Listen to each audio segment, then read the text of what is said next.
Now we will say what is relative complement and what is definition of relative complement and what is definition of complement.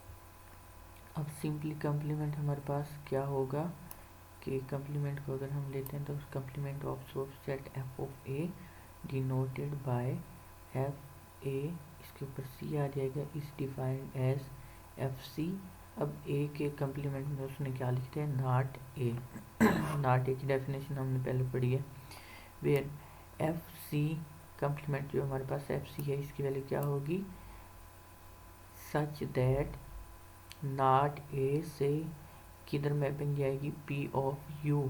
P of U के element power set के element आएंगे, इस mapping given by F C of alpha is equal to U minus क्या होगा, F not of alpha for all alpha belong to not A. इसको आगे हम example में जाके एक्सप्लेन करेंगे, फिर डेफिनेशन ही आप लोगों को क्लियर हो जाएगी। लेकिन ये डेफिनेशन काफ़ी नई थी जो later Ali et al introduce new notation for complement called relative complement which is defined as. अब रिलेटिव कंप्लीमेंट हमारे पास क्या होगा, इस चीज़ को हम देखते हैं कि रिलेटिव कंप्लीमेंट की हमारे पास जो डेफिनेशन है वो क्या होगी। सिंपली जिस तरह ऊपर हमने डेफिनेशन पढ़ी है, रिलेटिव कंप्लीमेंट की डेफिनेशन भी हमारे पास तकरीबन वही होगी।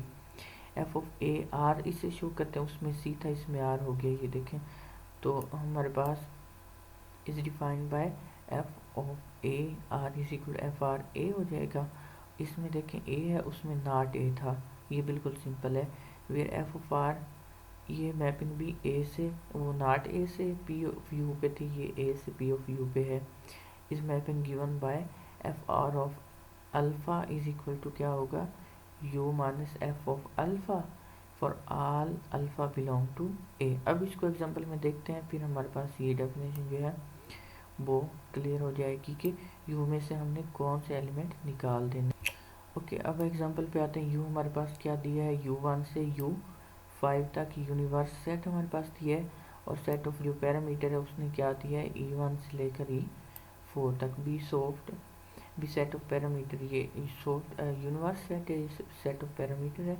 ए हम लेते हैं, फर्ज करें हमारे पास क्या है, e2 e3 e4, वो सबसेट ई का ही होता है हमेशा। Such that the soft set F of A हम सॉफ्ट सेट एक डिफाइन करते हैं, e2 उसमें ये आ गया, और दूसरा एलिमेंट इसका क्या है, e4, और ये u आ गया। देखें अब ए में एलिमेंट e2 थे, e3 और e4 था। अब इसने इधर e2 का लिखा एलिमेंट और e4 का, इसका मतलब e3 जो था वो एम्प्टी सेट पे क्या कर रहा था, मैप कर रहा था। अच्छा, अब इस चीज़ का मैं कंप्लीमेंट लेता हूँ, जो पहली डेफिनेशन हमने पढ़ी थी। तो सिंपली देखें e2 था तो नॉट e2 आ जाएगा।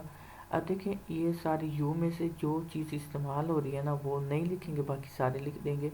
कंप्लीमेंट का यही मतलब होता है ना कि u में से ये चीज़ निकाल दें, तो u में से u2 निकाल दें, u4 निकाल दें, तो हमारे पास क्या बच जाएगा, u1 u3 और u5।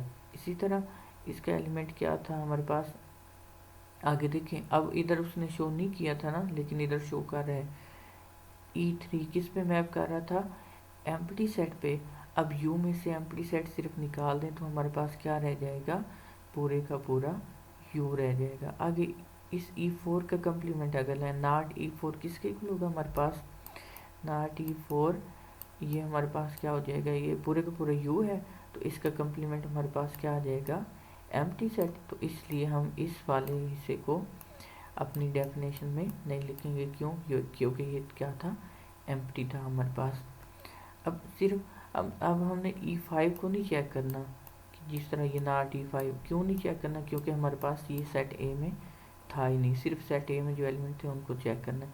इसी तरह एफ रिलेटिव कंप्लीमेंट पे आ जाए तो ये क्या होगा, देखें सिंपली अब इसमें नॉट e2 था लेकिन इसमें e2 ही लिखना है, e2 लिख के अब e2 किस पे मैप कर रहा था हमारे पास, u2 u4 से, तो u में से इनको निकाल दें, वही चीज़ आ गई। अब देखें ये ऊपर वाला और नीचे वाला दोनों सेम होंगे हर सूरत में, लेकिन एक फ़र्क याद रखना है कि इसमें नॉट e2 आएगा, इसमें सिंपली क्या आ जाएगा, e2। अब नीचे इनकी कुछ प्रॉपर्टीज़ हैं, ये हम लोग देख लेंगे कि हमारे